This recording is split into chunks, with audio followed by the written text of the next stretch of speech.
The Bomb-itty of Errors was thoroughly delightful in the recent production by the Webster University Conservatory.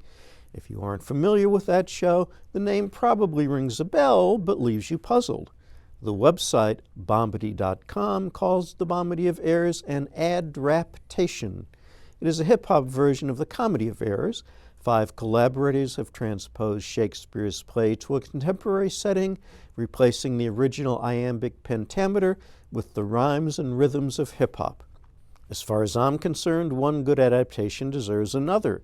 Shakespeare did not invent the plot of the Comedy of Errors. He borrowed an idea from Enigme by the Roman playwright Plautus and built on what he found there.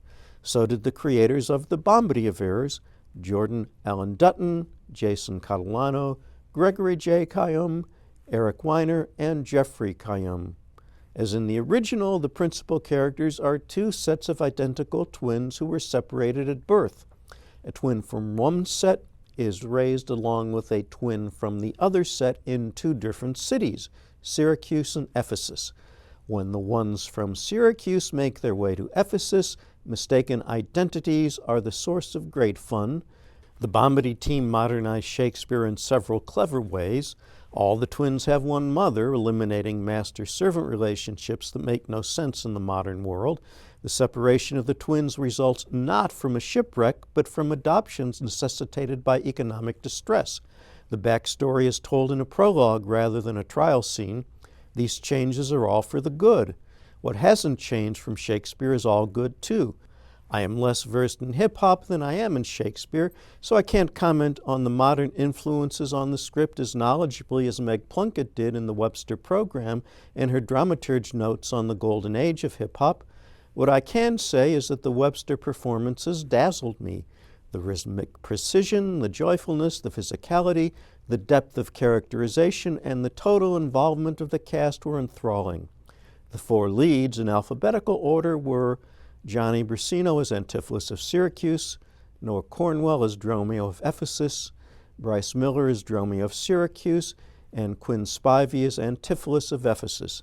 Each of them played 2 additional parts. Magnus Crokin was the DJ, and Chloe B. Abrams and Eleanor Hardwick were the dancers.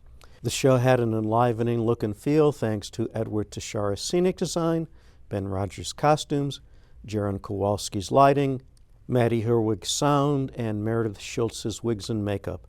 I applaud the decision to put the 2 sets of twins in contrasting colors. Telling them apart would have been very difficult otherwise. R.M. Lawrence directed, with musical direction by John Tengowski. We are certain to see more hip-hop musicals in the wake of Hamilton.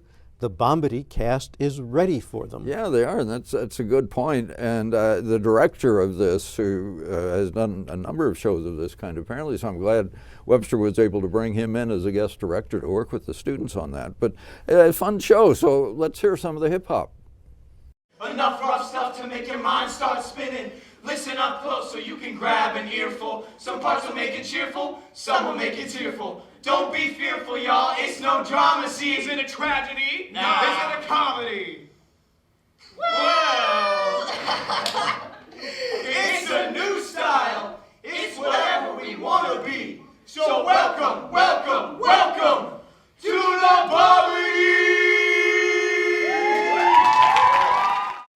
Bob Wilcox here. I hope you'll like the reviews on Two in the Aisle. You can click here to see other reviews and to subscribe to our channel. Don't forget to ring the notification bell to be reminded immediately after we post. Enjoy the reviews.